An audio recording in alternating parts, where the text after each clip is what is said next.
Amém. Que Deus nos abençoe, fale conosco, renove nosso coração e possamos mesmo ser tocados pelo Espírito Santo do Senhor. O tema de hoje, em busca de uma coroa eterna. Nesse capítulo 2 aqui, capítulo 9, irmão, de 1 Coríntios, Paulo está defendendo o seu ministério. E apesar da grande importância e influência de Paulo, nem todos o aceitavam, né? Você sabe que é assim, né, irmão? A gente não agrada a todo mundo, né? No verso 2 desse capítulo, ele vai dizer assim: ainda que eu não seja apóstolo para outros, aí falando para os coríntios, né? Certamente sou para vocês, pois vocês são o selo do meu apostolado no Senhor. A gente sabe que Paulo foi chamado por Jesus para pregar para os gentios, muito mais que Pedro, né? Pedro ficou mais com os gentios. Mas ele também está defendendo o seu direito, assim, de ter uma esposa e de sobreviver do ministério. E nesse capítulo ele está escrevendo sobre isso. Se você já leu, você sabe, né? Versos 5 e 6, por exemplo, vai dizer assim: não temos nós o direito de levar conosco uma esposa crente, como fazem os outros apóstolos? Pelo menos Pedro a gente sabia que era casado, né, irmão? Porque Jesus curou a sogra dele, né? Esse a gente sabia. E os irmãos do Senhor e Pedro, ele cita Pedro aqui. Ou será que apenas eu e Barnabé não temos direito de deixar de trabalhar para termos sustento? Porque eles estavam vivendo do ministério, etc. e tal. Mas então ele usa uma figuras do trabalho cotidiano da época, interessante, né? Ele fala assim: o soldado que luta pela sua nação, ele vive do seu trabalho, o seu sustento vem lá do exército, assim por diante. O agricultor que planta uma vinha não tem o direito de desfrutar do fruto da vinha, e etc. e tal. O pastor de ovelha que vai com um rebanho de ovelha, de cabra, tal, não tem direito de beber do leite do seu rebanho. Ele usa esses exemplos, né? E aponta para a questão ministerial, dizendo assim no verso 11: se entre vocês semeamos coisas espirituais, seria demais colhermos de vocês coisas materiais? Então é uma defesa. E aí ele lembra que no Antigo Testamento os sacerdotes viviam das ofertas que eram trazidas para o altar, né? E todos nós conhecemos a história bíblica de que quando houve a divisão das terras prometida lá para Israel, os levitas, que eram sacerdotes, eles não obtiveram terra. E a terra é importante, né? Eu tenho uma terra, a terra dá uma posse, você planta, você se sente proprietário daquilo. Os levitas não tinham isso, então eles tinham que viver do que se oferecia, dos sacrifícios que trazia na casa do Senhor. Esse era o contexto, tá bom? Mas Paulo vai dizer o seguinte, que ele abre mão desse direito dele. Ele abre mão. Ele vai dizer assim, verso 14: da mesma forma o Senhor ordenou que aqueles que pregam o evangelho, que vivam do evangelho. Ele argumenta que é justo, é lícito. E o verso 15 vai dizer: mas eu não tenho usado de nenhum desses direitos. Não estou escrevendo na esperança de que vocês façam isso por mim. Prefiro morrer a permitir que alguém me prive desse meu orgulho. Por que eu estou falando isso, irmão? Só porque é um contexto do capítulo para você entender o mais importante do que nós queremos pregar hoje, tá? A ênfase não é nem o sustento ministerial, não é isso a minha ênfase. A ênfase é assim, lutando por uma coroa eterna, em busca de uma coroa eterna. O que Paulo está querendo falar mais no capítulo 2 aqui é principalmente sobre a missão de pregar o evangelho. Isso é o que é o mais importante do capítulo. Ele vai dizer que ele foi chamado para anunciar. Se ele ganha ou não ganha, se ele vive disso ou não, se ele faz tenda, isso não é importante. O importante é a missão de anunciar a palavra de Deus. Quem entendeu, diga amém. Amém. Essa é a ênfase, que é para nós, que é para mim, que é para você. Nós temos uma missão que Jesus nos deu, de levar o nome dele, falar da salvação, aquilo que o Léo exemplificou aqui no seu testemunho, né? Que as pessoas veem a nossa diferença. Evidentemente que naquelas pequenas coisas, Léo, não dá para dizer, olha, Jesus te ama, você precisa de salvação, você precisa se arrepender dos seus pecados. Não dá, porque você está numa situação de trabalho. Mas o testemunho, pô, ele é um cristão, então ele tem uma postura, ele não fala besteira, não tem palavra torpe, não entra em conversa de malícia. Se tem uma festinha, não bebe álcool, porque é uma opção de servir a Deus, de consagração. Então esse era o esforço de Paulo, né? Desde que Jesus encontrou ele a caminho de Damasco. Porque se Jesus é a luz do mundo, e se nós estamos na luz, não andamos em trevas, a luz de Jesus para Paulo foi forte. Porque veio uma luz do céu e ele ficou cego e cai do cavalo e escuta uma voz que diz assim: Saulo, Saulo, por que me persegues?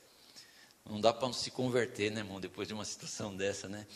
Mas Saulo era um homem religioso, temente a Deus, pensava que ao perseguir a igreja estava agradando o Senhor. Saulo não era assim um ímpio, gentil, perdido assim, mas ele não conhecia Jesus. E quando ele escuta aquela voz, ele fala assim: eu sou Jesus, você está me perseguindo. Porque ele achava que estava perseguindo a igreja, que na verdade naquela época ainda não falava igreja, falava os do caminho. Eu sou Jesus, está me perseguindo. O que eu faço, Senhor? Não, você vai entrar aí na casa de Judas, vai ficar lá, depois eu cuido de você.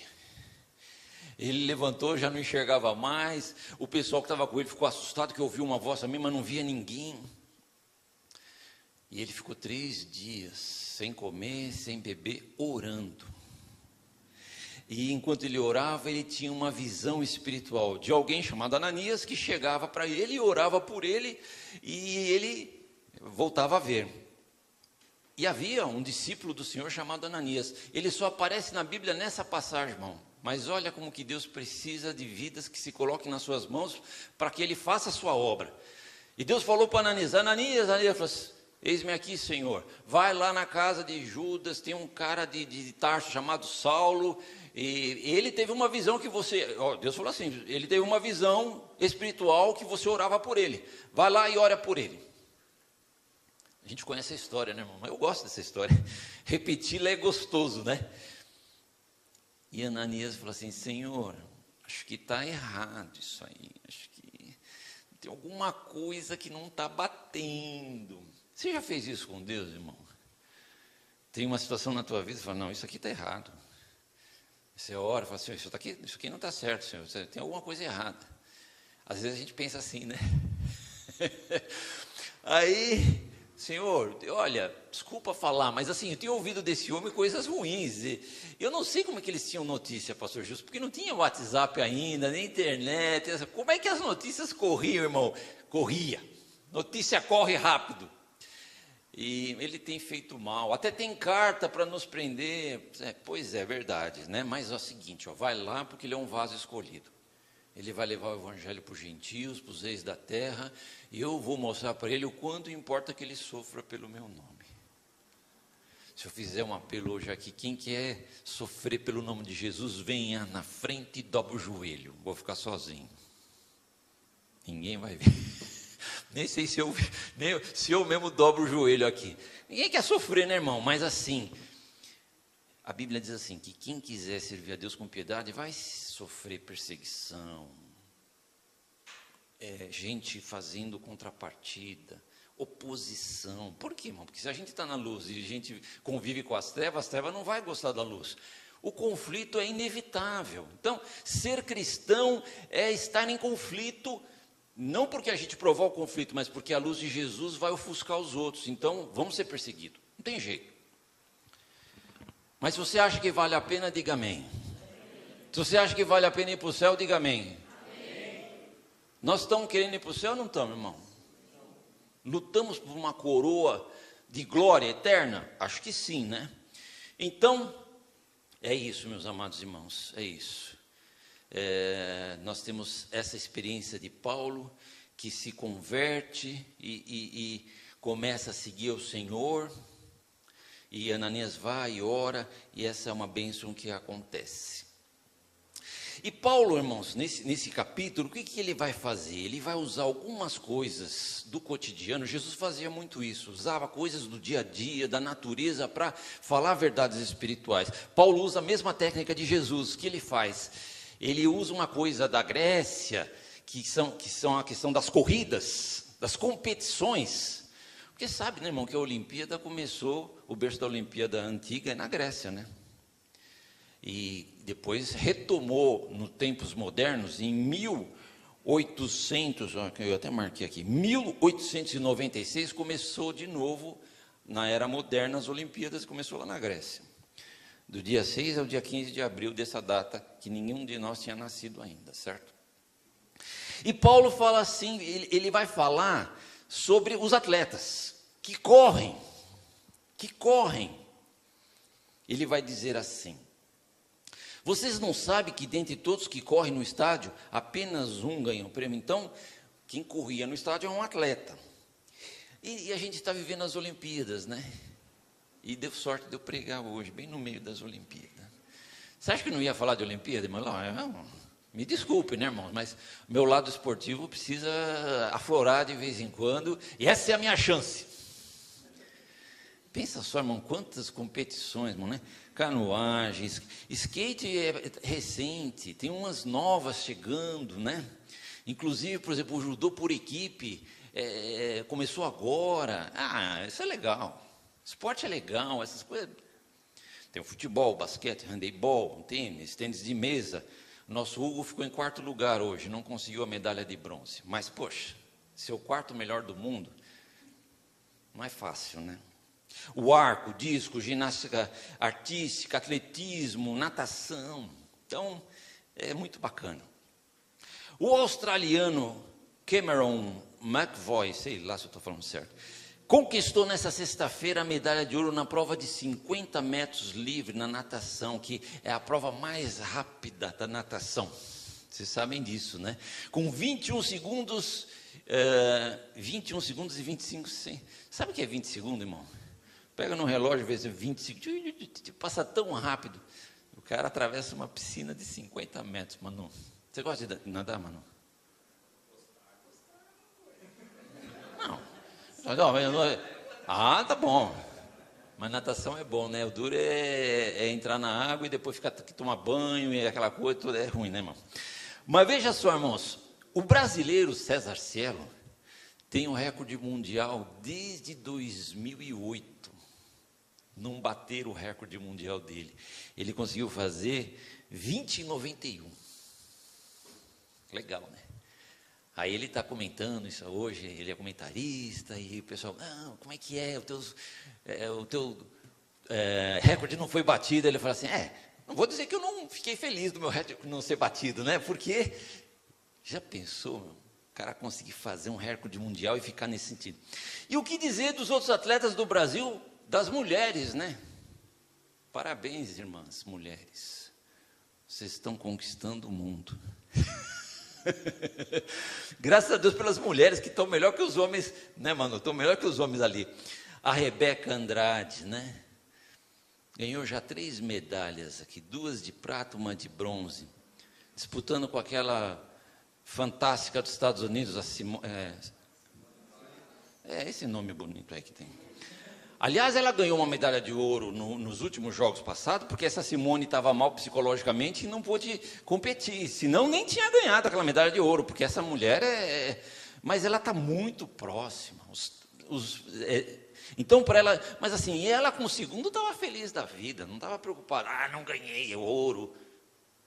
Feliz, porque é uma conquista fora de série.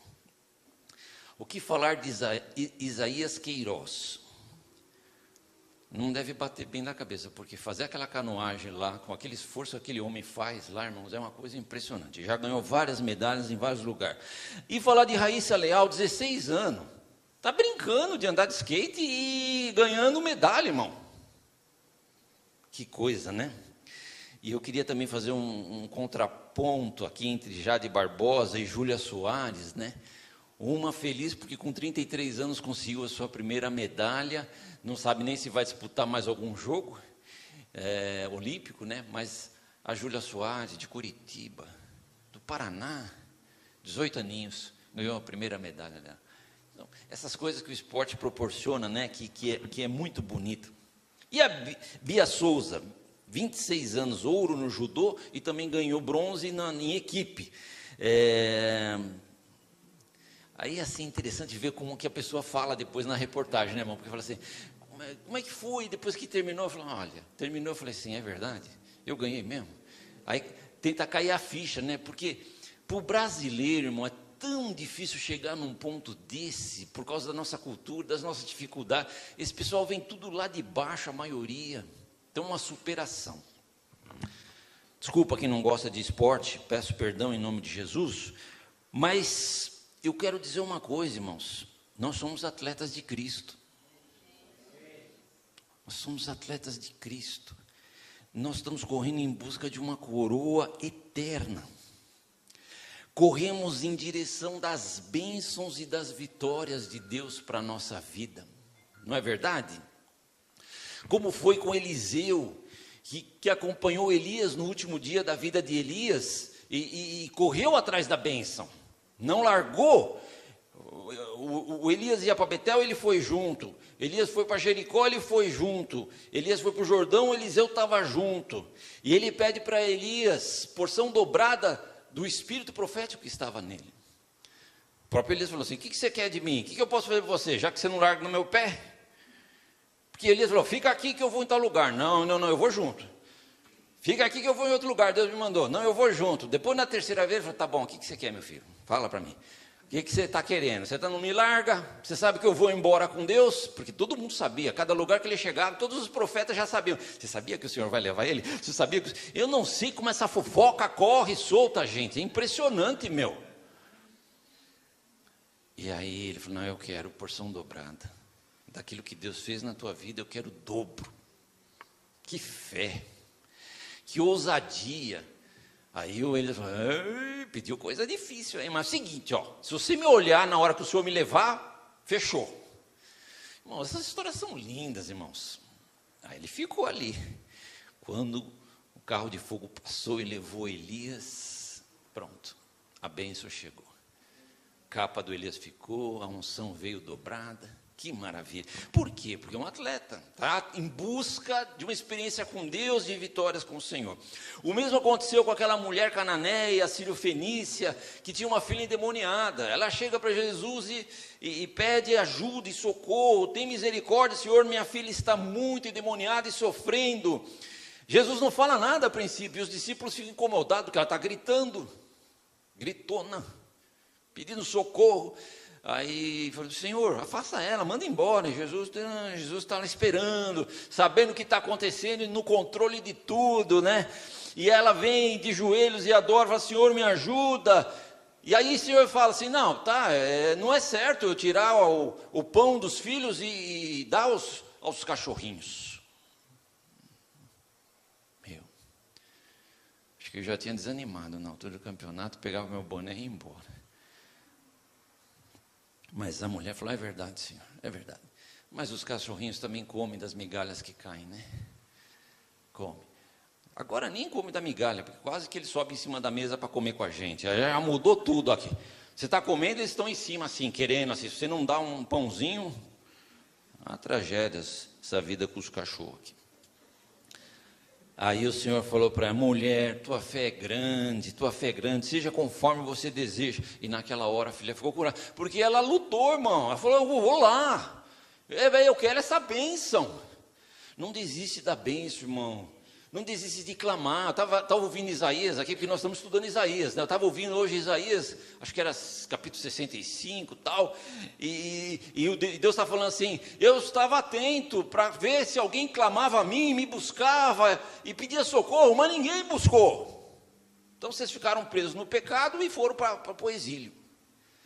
Então vamos clamar ao Senhor, porque Ele está atento para nos ouvir. E a mulher de 12 anos com fluxo de sangue, irmão, ela falou assim, não, eu vou correr, tocar na orla dele, eu vou ser curada. Ela correu atrás da vitória, da bênção. Somos atletas de Cristo, e o Senhor quer que a gente tenha essa postura de atleta para vencer com Ele em nome de Jesus. Uma segunda coisa, agora é mais rápido, tá, irmãos? O preparo. Verso 25, Paulo diz assim: todos os que competem nos jogos se submetem a um treinamento rigoroso. Aí no 26 vai dizer: sendo assim, não corro como quem corre sem alvo, e não luto como quem esmurra o ar. A gente vê luta de boxe, né? De vez em quando o cara tenta acertar assim, o cara puxa assim e soca o ar, não atinge o adversário. Verso 27, mas esmurro o meu corpo, autoflagelo, mais ou menos, e faço dele meu escravo, para que depois de ter pregado a outros, eu mesma não venha a ser reprovado. Treinamento, dedicação, determinação, resiliência. A vida cristã é assim, irmãos. A caminhada com Cristo é assim. Caminhar para a salvação é assim. Kelvin Hoffler, esse nome complicado, isso é brasileiro ainda. 31 anos, sexto em Paris na sua categoria lá de skate, não sei qual que é a modalidade que ele fez lá. Street alguma coisa lá. Eu acho que é isso. Aí na entrevista o repórter perguntou para ele: olha, a gente sabe que vocês se dedicam muito, que há um esforço de preparação para a Olimpíada e tal. Você está disposto a continuar nessa vibe até a próxima Olimpíada? Ele diz assim: hoje não. Para mim, círculo olímpico acabou. Porque faz tempo que eu não saio, eu não tenho férias, entende? Ele falou assim: não estou mais disposto a pagar o preço do treinamento para a próxima Olimpíada, porque é pesado, irmão. O que esses atletas passam é pesado. Eles ficam longe de família. Aquela ginasta mesmo falou, a do judô, falou: olha, eu deixei de fazer muitas coisas de festa de família, reunião, porque eu estava treinando, eu estava em competição. Mas ele diz assim: eu amo o skate eu nunca vou deixar, e ainda vou participar de alguns outros torneios, que não seja dessa linha de Olimpíada. Será que tem cristão que desiste no meio do caminho, irmãos, de continuar lutando e treinando e se aperfeiçoando? Quantos cristãos começam bem e depois desanimam? A nossa coroa é muito grande, irmãos. A coroa de glória é algo maravilhoso, é uma eternidade, não é uma coisa que a gente possa desprezar. Precisamos lutar. Treinamento, preparo. Como é que a gente se prepara espiritualmente? Oração, estudo da palavra, devocional. Tem um negócio chamado devocional que não está escrito na Bíblia. Você não encontra nenhuma vez na Bíblia: faça devocional. Jesus não falou assim: ide e faça devocional. Mas a devocional é importante, é aquele arroz e feijão todo dia, é aquela oração, é aquela leitura, é escutar aquele louvor, é dar espaço para o Espírito Santo agir na vida da gente, é ocupar a mente com as coisas de Deus. Devocional, irmãos, importante. Servir nos dons, nos talentos, na música e tal, mas acima de tudo, pregar o Evangelho. Esse é um desafio, irmãos. Quem falar que é fácil pregar, está mentindo. Quem falar que é fácil falar do amor de Jesus, falar do nome de Jesus para as pessoas, anunciar o Evangelho como o poder de Deus para a salvação, não é fácil, nem para mim. Fácil é pregar aqui para vocês. Isso é fácil. Se quiser, nem vou falar isso, senão o pastor Pedro vai ficar bravo, né? Fala: prego todo domingo. Não, né? Aí, mas assim, pregar para o ímpio, falar de Jesus para o ímpio, anunciar a salvação lá fora, como diz o ditado, aí o bicho pega, né? Que é difícil, irmão. E cá para nós, irmãos, a gente se acomoda, né? Sabe por que a gente fala assim: não adianta eu pregar para essa pessoa, não vai aceitar mesmo? Eu não vou ser chato de ficar falando de Jesus, porque vou incomodar a pessoa. Então a gente fica com a nossa salvação, tentando mantê-la, né, e tal, mas é difícil falar de Jesus. Por isso, por exemplo, quando a gente fala assim: vamos fazer célula, Vamos abrir as casas, vamos convidar um vizinho para vir numa célula, porque na célula, irmão, vem uma pessoa que não é crente, você não precisa ficar querendo enfiar o evangelho goela dentro. Você vai falar da palavra, do estudo que vai falar, o Espírito Santo vai fazendo a obra. Daqui a pessoa tem uma necessidade de oração, você ora, as portas vão se abrindo para relacionamentos. Entende, irmão? Se não for com relacionamento, a gente tem muita dificuldade de anunciar a salvação em Jesus. Por isso que a gente fala qual a estratégia que as igrejas estão usando, fazer célula, convidar pessoas de fora para a célula, e é uma forma que Deus tem alcançado muitas vidas para a glória do nome dEle. E Paulo vai dizer, não corra em vão, não esmurra o ar. Então, ele está falando que ele procura, manter o corpo dele em santificação perante o Senhor, fazendo morrer os desejos da carne e para viver no Espírito, é o que Paulo está falando. Por fim, para fechar, vamos pensar sobre o prêmio. Verso 24b, corram de tal modo que alcancem o prêmio. Verso 25b, para obter uma coroa que logo perece, mas nós fazemos para ganhar uma coroa que dura para sempre. As medalhas olímpicas são um sonho de qualquer atleta, né, irmãos? A disputa é tão grande que quando você ganha um bronze, na maioria das vezes a pessoa considera um ouro, porque tanta gente quer para disputar 3. E pensar nos prêmios de hoje com relação à coroa de louro dos jogos lá da época de Jesus, de Roma, aquela coisa toda, coroa de louro perece logo, né? Mas uma medalha de ouro, de bronze, de prata, a pessoa guarda até morrer. Pendura ali num lugar bonito na casa, assim, um orgulho, né? Então é diferente. Mas assim, ela é tão importante que vem acompanhada muitas vezes do choro da pessoa, né? As pessoas choram de alegria, e choram de emoção e de fadiga às vezes, né? Porque a pessoa se esforçou tanto por aquela medalha. Eu achei interessante o Caio Bonfim, prata na marcha atlética, 20 quilômetros. Sabe o que é 20 quilômetros naquela marcha atlética? Pensa que é fácil aquilo, irmãos? E ele levantou a medalha com a bandeira do Brasil, aquela felicidade. Estamos lutando para chegar na eternidade ao lado de Jesus. Quem concorda, diga amém. Estamos lutando. Eu não quero, irmãos, teologizar sobre a salvação. Tipo assim, uma vez salvo, como é que diz lá, irmão? Salvo para sempre, ou sempre salvo. Uma vez salvo, sempre salvo, né? São teorias teológicas, né? Mas assim, há textos de segurança, porque a salvação em Jesus é perfeita e suficiente, e eu creio nisso. Mas há textos também da perseverança, não tem, irmãos? Paulo não diz assim, eu esmurro meu corpo para não ter pregado para os outros e não ser desqualificado.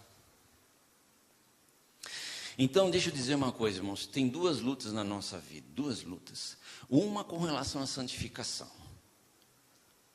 Porque aceitar Jesus e crer na salvação, receber o perdão, é um ato de salvação que Deus nos encontra, é a redenção. Ninguém pode ser salvo sem passar por essa experiência maravilhosa com o Senhor, certo? É a salvação. Mas depois que você é salvo, você tem uma jornada. Até Jesus voltar, até você morrer. Se você não for para o caminho da salvação, muitas vezes essa tua experiência que você teve de encontro, de entrega, vai perdendo brilho, vai perdendo brilho. É tão fácil voltar para o mundo, é tão fácil a carne tomar conta. É fácil, irmão, é só deixar de consagrar, de orar, de devocional. Ou não, ou para você é fácil. Você não tem nenhuma luta, nenhuma dificuldade, está tudo maravilhoso.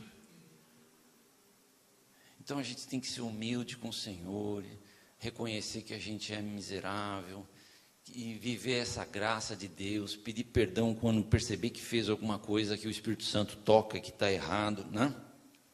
Então, meus amados irmãos, isso é uma luta, santificação é uma luta, e não a salvação não é uma luta, porque eu creio, recebo, é uma graça, ok?